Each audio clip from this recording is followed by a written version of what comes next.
Leaders. Alors bonjour, Slim Ferrieni, ministre de l'Industrie et des PME. Nous sommes là aujourd'hui dans le cadre de la conférence de presse que nous organisons au niveau de notre ministère de l'Industrie et des PME. La conférence de presse en termes de timing, c'est principalement parce que je viens de faire deux visites importantes.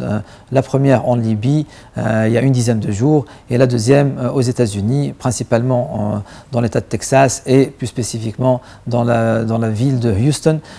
Pour la Libye, c'était une délégation d'environ 70 hommes et femmes d'affaires. C'était organisé par la TABC, que je salue. Et donc, c'était une visite très réussie sur le plan économique. La Libye est un partenaire, c'est un pays ami, voisin, mais un partenaire économique très important. Et il faut garder les relations, il faut bâtir toujours ces relations, continuer à bâtir sur les relations. Le potentiel est énorme, il y a une complémentarité intéressante entre les deux pays. Et donc, voilà, c'est dans le cadre de la continuité des relations et de donner le message positif que les choses vont relativement bien dans cette région du monde, parce qu'il y a un gap important entre l'image et la réalité. La réalité, c'est qu'on peut visiter la Libye, on peut visiter la Tunisie, la sécurité est là, il y a toujours mieux à faire certainement, mais il n'y a rien de garanti à 100% nulle part dans le monde. Le phénomène du terrorisme est global. Pour les États-Unis, donc la ville de Houston, c'est la quatrième plus grande ville aux États-Unis, c'est un grand pays, une cinquantaine de gouvernorats, d'États en fait, et c'est également une très grande économie. Texas, la deuxième plus grande économie des États-Unis. Et donc, ça rentre, toutes ces visites-là rentrent dans le cadre du marketing de la Tunisie, de travailler sur l'image de la Tunisie, de la communication. On est conscient qu'il faut faire beaucoup plus sur le plan communication, sur le plan image de la Tunisie. Et dans ce sens-là, ces deux visites étaient très réussies. Et en fait, c'est l'une des raisons pour laquelle on a fait cette conférence de presse, mais également pour parler du premier semestre, pour résumer un petit peu les tendances, les changements, la croissance, l'évolution au niveau de plusieurs secteurs et surtout dans le secteur des industries manufacturières qui nous concernent. Monsieur le ministre, combien d'entreprises ont été créées au premier semestre 2018? Alors, les intentions d'investissement déclarées au premier semestre au niveau des chiffres que nous avons de l'API, l'Agence de promotion de l'industrie et de l'innovation, qui est sous la tutelle du ministère de l'Industrie et des PME, il y a eu 2155 projets donc, déclarés pour une enveloppe d'investissement d'environ 2 milliards de dinars et pour environ 33 000 emplois. Donc, encore une fois, c'est un signe positif. Donc, la vie continue. On ne parle pas de chiffres négatifs ou zéro. Et ça s'applique à plusieurs niveaux. C'est entre autres la raison pour laquelle on a cette conférence de presse, pour parler du positif également. C'est vrai que les choses ne sont pas parfaites. Il y a des choses à améliorer. Nos ambitions sont très grandes en tant que pays, en tant que gouvernement, en tant que peuple. Mais il faut parler également du fait que le premier semestre a été assez encourageant. Il y a des chiffres encourageants, des statistiques encourageantes, tous secteurs confondus, bien sûr. Donc, il y a le tourisme, l'agriculture, et bien évidemment, dans notre cas, on parle de l'industrie manufacturière surtout. Les chiffres de l'exportation sont très encourageants, une croissance de 26% au niveau des industries manufacturières pour le premier semestre. Tous secteurs confondus, donc textile, habillement, une reprise importante, le secteur des industries mécaniques et électriques, etc. Donc nous voyons des chiffres de croissance au niveau de l'exportation, donc de bons chiffres au niveau des intentions et déclarations d'investissement. Et au final, donc, nous avons eu un premier trimestre croissance économique de 2,5%. On s'attend à au moins 3% au deuxième trimestre, pardon, et par conséquent, on devrait terminer l'année avec l'objectif de croissance économique du PIB de 3%, qui est encore une fois sur la bonne route, donc comparé à environ 2% l'année dernière, 1% l'année d'avant, donc on est sur le bon chemin pour atteindre, Inch'Allah, les 5% en 2020, l'objectif que nous nous sommes fixés en tant que gouvernement.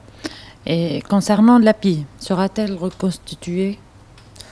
Pour l'instant, écoutez, bien sûr, il y a eu la nouvelle loi de l'investissement l'année dernière, en 2017, et nous avons une nouvelle instance d'investissement, la Tunisian Investment Authority, et qui s'occupe principalement des grands projets. Donc, pour tout ce qui est projet jusqu'à 15 millions de dinars, donc c'est les PME, ça reste en fait le domaine de l'API. C'est une infrastructure qui est là depuis des dizaines d'années. Il faut bâtir sur l'existant, et il y a une coopération très étroite et importante entre l'API et la FIPA, la Foreign Investment Promotion Agency, Agency et la TIA, la Tunisian Investment Authority. Donc, avec l'API, donc bien sûr, on concentre beaucoup plus sur les PME et en fait, l'avenir est dans les PME. L'histoire de l'économie tunisienne est dans les PME et l'avenir reste dans les PME. Ceci dit, on doit également se concentrer, focaliser sur les grands projets, leur donner une attention particulière, un accompagnement particulier. Et c'est pour ça que l'existence de la TIA, Tunisian Investment Authority, et de la FIPA sont importants, surtout au niveau des investissements étrangers. Et pour le PFPME? La BFPME, c'est dans le cadre du projet de la Banque des régions, c'est dans le bon sens. Comme vous le savez peut-être, depuis un an, donc, on travaille sur ce projet-là, de la transformation en fait, de la BFPME sous forme de Banque de région. Il vient y avoir un accord de 100 millions d'euros donc, au niveau de la KfW cette semaine. Et cette enveloppe de 100 millions d'euros, entre autres, couvre donc la démarche pour la création au final donc, de la Banque des régions qui est très importante parce que pour nous les régions sont importantes, on parle de discrimination positive et c'est dans ce sens-là qu'on va aller et le besoin de financement des petites et moyennes entreprises est extraordinaire et il faut renforcer les institutions financières qui se concentrent surtout sur les PME. Là pour terminer, Monsieur le Ministre, y a-t-il des nouvelles zones industrielles? Les zones industrielles, il y en a des nouvelles régulièrement. Nous en avons environ 160.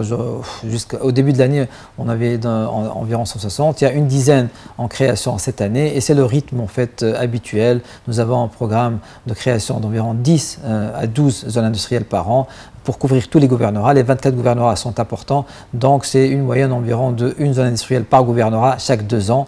Et le plan quinquennal 2016-2020 prévoit la création donc, de 70 zones industrielles de plus, dont une quarantaine faites par l'AFI, l'Agence foncière de l'industrie, qui est sous la tutelle de notre ministère de l'Industrie et des PME, et le reste est en général créé par les localités, par les gouvernorats et les institutions locales. Donc le rythme est soutenu, il y a beaucoup de demandes bien sûr, et c'est notre rôle en tant que gouvernement donc de donner cette infrastructure, c'est notre rôle de faciliter les choses aux industriels, aux hommes et femmes d'affaires, et entre autres donc quand on parle d'infrastructures industrielles et technologiques, on parle de zones industrielles.